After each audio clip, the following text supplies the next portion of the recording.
Fighter jets scramble to intercept an unknown object. The weapons officer tries to fire. Nothing happens. Communications die. All instruments go dark. The pilot pulls away and everything comes back online. September 19th, 1976. 2 F-4 Phantom jets. 1 UFO. A report that went straight to the Joint Chiefs of Staff, the CIA, and the White House. What happened in the skies over Tehran? Tehran in September of 1976 was a city of contradictions. Modern skyscrapers rose against the backdrop of ancient mountains. The Shah's regime ruled with an iron fist, while Western influence seeped through every crack in society. The Imperial Iranian Air Force, equipped with American F-4 Phantom jets and trained by US advisors, was considered one of the most formidable military forces in the Middle East. On the night of September 18th, the city slept under clear skies. The Alborz Mountains stood dark against the stars to the north. Mehrabad International Airport, Tehran's main hub, maintained its usual rhythm of commercial traffic and military operations. The command post at Mehrabad handled routine communications, monitoring the airspace over the capital. Then, around 12:30 in the morning on September 19th, the phone started ringing. 4 separate calls came in from residents of Shemiran, a district in northern Tehran. The callers described strange objects in the sky. Some said it looked like a bird. Others thought it was a helicopter with a bright light, but there were no helicopters airborne. The duty officer at the command post initially dismissed the reports, telling callers they were probably seeing stars. But the calls kept coming. The duty officer stepped outside to look for himself. What he saw made him reach for a different phone. There, in the night sky, hung something that looked like a star, except bigger, brighter, and clearly not a star. Its brilliance was unmistakable, even from the ground. He made a decision: scramble an F-4. Lieutenant Yadi Nazeri was a trained interceptor pilot, part of the Imperial Iranian Air Force's elite cadre. According to official reports, at 1:30 a.m., Nazeri and his backseat weapons officer climbed into their F-4 Phantom II at Sharoki Air Force Base and launched into the darkness. Their mission: investigate and identify the unknown object over Tehran. The F-4 Phantom was a beast of a machine, a twin-engine interceptor capable of speeds over Mach 2, equipped with sophisticated radar and weapon systems. It was built to hunt Soviet bombers, to dominate the skies. Nazeri pushed the throttle forward and climbed toward the object's last known position, approximately 40 nautical miles north of Tehran. The object was visible from 70 miles away. That alone should have told them something was wrong. Nothing should be that bright, that visible from that distance, unless it was enormous or radiating an impossible amount of light. As Nazeri closed to within 25 nautical miles, everything went dark. The instrumentation panel died. Every gauge, every light, every readout gone. The UHF radio cut to static. The intercom connecting Nazeri to his weapons officer went silent. In the cockpit of a fighter jet traveling hundreds of miles per hour in the middle of the night, losing all instruments is not just alarming, it's potentially fatal. Nazeri made the only decision that made sense. He broke off the intercept, banking hard and putting distance between his aircraft and whatever that thing was. As he turned away, as the object fell behind him and ceased to be a threat, something remarkable happened. The instruments came back, all of them, simultaneously. Gauges flickered to life, radios crackled back online, the intercom connected. Everything worked perfectly, as though nothing had ever been wrong. Nazeri returned to base and filed his report.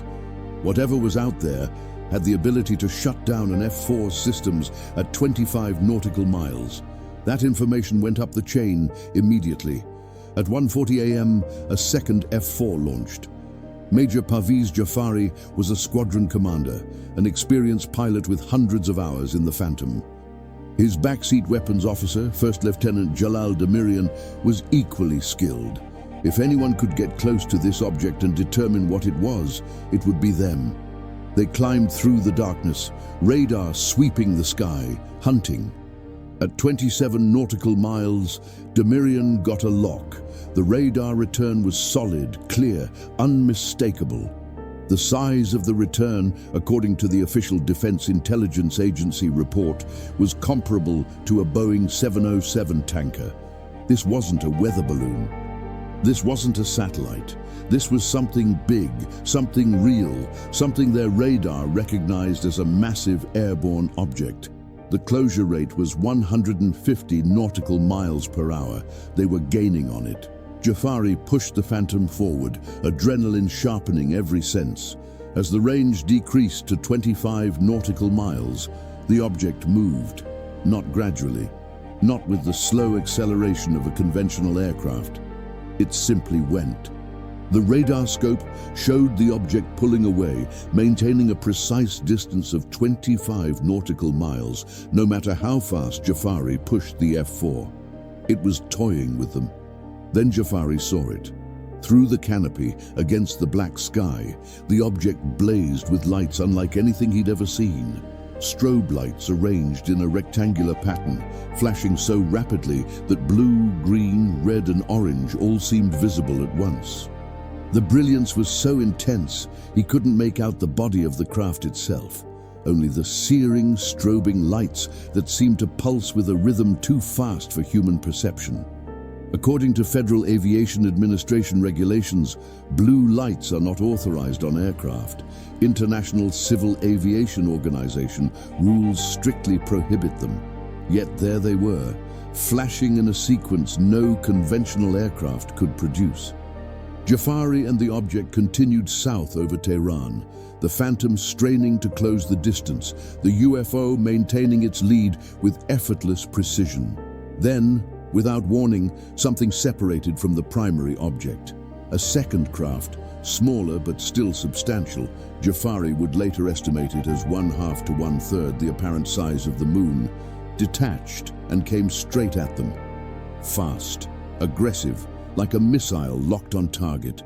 Jafari's training kicked in, threat inbound. Eliminate the threat. He armed an AIM-9 Sidewinder, the infrared-guided missile designed to track and destroy enemy aircraft. His thumb moved to the firing button. The weapons control panel went black. Communications died. UHF, intercom, everything. The F-4's systems shut down at the exact moment Jafari tried to engage. He was flying a multi-million-dollar fighter jet that had just become a powerless glider in hostile airspace. He did the only thing he could. He yanked the stick, initiating a hard turn and a negative G dive, throwing the aircraft into evasive maneuvers that pushed both him and Demirian to the edge of consciousness. Get away, break contact, survive. As he turned, Jafari saw the smaller object fall into trail behind them, following them through the turn at a distance of 3 to 4 nautical miles. It wasn't attacking, it was escorting or herding.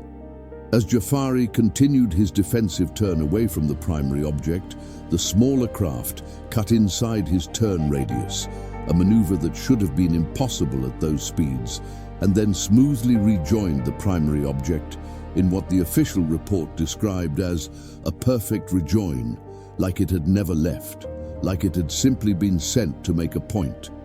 Jafari's systems came back online as soon as the smaller object returned to the primary craft. Radios crackled to life. Weapons panel lit up. Everything functional again. But the encounter wasn't over. A third object emerged from the opposite side of the primary craft. This one didn't come toward the F-4. It went straight down, dropping toward the earth at tremendous speed. Jafari and Demirian watched, anticipating an explosion, a massive detonation that would light up the city below. It didn't explode. Instead, according to their account, the object appeared to slow as it approached the ground and came to rest gently, casting a brilliant light over an area of 2 to 3 kilometers. The light was so bright it illuminated the terrain below like a small sun had touched down on the outskirts of Tehran. If you're captivated by this documented military encounter, please like this video, subscribe to the channel, and share it with anyone interested in cases where the evidence speaks for itself. Your support helps us continue investigating these unexplained events. Jafari descended from 25,000 feet to 15,000, marking the position where the object had apparently landed. He had every intention of investigating further, but after hours in the cockpit, engaged in high-stress combat maneuvers, both he and Damirian needed to land. Mehrabad Tower cleared them for approach. As they came in, something strange happened again. Each time they passed through a magnetic bearing of 150 degrees from Mehrabad, they lost communications, UHF and intercom both cutting out, and the instruments fluctuated wildly, swinging 30 to 50 degrees off their actual readings. It happened multiple times during their approach pattern. A civilian airliner approaching Mehrabad at the same time reported communications failure in the same area. The pilots saw nothing unusual, but their radios went dead in the exact same vicinity where Jafari's F-4 had experienced interference. During the final approach, Jafari and Damirian spotted another object, cylinder-shaped, roughly the size of a T-38 trainer jet, flying at 10,000 feet with bright, steady lights on each end and a flasher in the middle. They radioed the tower, asking if there was any known traffic in the area. The tower said no. They had nothing on radar. But after Jafari directed them to look between the mountains and the oil refinery, the tower controllers picked up a visual. The F-4 landed safely just after 2 a.m. Jafari and Damirian were debriefed immediately. Their account, along with Nazeri's report from the first intercept, was compiled into a classified message and transmitted through military channels. By dawn, the report had reached the U.S. Joint Chiefs of Staff. Copies went to the Secretary of State, the Central Intelligence Agency, the White House, the Air Force, and Army Chiefs of Staff, the Chief of Naval Operations, and the Defense Intelligence Agency. An impressive distribution list for a UFO report. At daylight, Jafari and Damirian were taken by helicopter to the area where they believed the third object had landed, a dry lakebed west of Tehran. They found nothing at the supposed landing site. But as they circled the area, they picked up a strong beeping signal on their instruments. Following the signal led them to a small house with a garden. They landed and spoke to the residents. The family described hearing a loud noise during the night and seeing a very bright light, like lightning, that lit up the entire area. They were frightened but unharmed. The helicopter crew noted the location, and according to the official report, both the aircraft and the area were checked for possible radiation. The results of those tests, if they were ever completed, remain classified or lost to time. What is known is that investigators found a beeping transponder at the site, later identified as being from a C-141 military transport aircraft. Some skeptics point to this as evidence the whole incident was a misidentification of a downed aircraft beacon. But that explanation ignores the radar locks, the massive radar return, the system failures, the visual sightings by multiple pilots, and the civilians who reported the lights before any jets were scrambled. The case was investigated, documented, and filed. The Defense Intelligence Agency report, declassified years later, lays out the facts in clinical military language. 2 F-4 jets scrambled, multiple system failures upon approach, weapon systems offline at moment of engagement, visual confirmation by experienced pilots, radar confirmation by trained weapons officers, civilian reports corroborating the timeline. Major Jafari would later tell researchers that the encounter left him deeply shaken. He'd faced down enemy aircraft in training, pushed the F-4 to its limits, and flown missions that would break lesser pilots. But nothing in his training prepared him for something that could shut down his weapons at will, that could outrun a phantom without apparent effort, that could deploy secondary objects like a carrier launching fighters. The official US military assessment, distributed to the highest levels of government, classified the incident as unexplained. The skies over Tehran on September 19, 1976, witnessed something that defied explanation then and continues to defy it now. Two of the most advanced fighter jets of their era, flown by elite pilots, were rendered powerless by an object that appeared on radar, shut down weapons and communications at will, and demonstrated flight characteristics that shouldn't have been possible. Skeptics have offered various explanations. Perhaps the pilots saw Jupiter bright in the night sky and experienced equipment malfunctions that were purely coincidental. Perhaps meteor showers, the Gamma Pisids and Southern Pisids were active that night, created the illusion of objects in the sky. Perhaps the first F-4, which had a history of electrical problems, simply malfunctioned at an unfortunate moment. But those explanations strain under the weight of the evidence. Jupiter doesn't show up on radar as a Boeing 707-size return. Meteors don't maintain a precise distance of 25 nautical miles from pursuing aircraft. Equipment malfunctions don't restore themselves the instant a pilot breaks off pursuit and reactivate the moment he re-engages. And two separate F-4s, flown by different crews, don't experience identical system failures at identical ranges unless something is causing those failures. The incident was deemed significant enough to brief the Joint Chiefs of Staff. That doesn't happen for routine equipment malfunctions or misidentified planets. Whatever happened over Tehran that night was considered a matter of national security, serious enough to warrant immediate attention from the highest levels of American and Iranian military command. Major Jafari maintained his account for decades. He described the object's lights, the smaller craft that came at him, the systems going dark when he tried to fire. His weapons officer, Jalal Demirian, corroborated every detail. Lieutenant Nazeri's experience in the first F-4 matched the pattern. Approach to 25 nautical miles. Systems fail, break away, systems restore. The civilian reports, the radar locks, the multiple witnesses, the official documentation, all of it points to something in the sky over Tehran that night that wasn't supposed to be there. Something that could detect when it was being targeted and respond by disabling the weapons pointed at it. Something that could deploy smaller objects and recall them at will. Something that operated with technology decades, perhaps centuries, beyond anything in humanity's arsenal in 1976 or now. The Defense Intelligence Agency report sits in declassified archives, available for anyone to read. The facts are laid out in official language, preserved in military records. 2 F-4 Phantom jets, radar confirmation, weapons failure, communications failure, multiple witnesses. No conventional explanation. Whatever flew over Tehran that September night knew it was being pursued.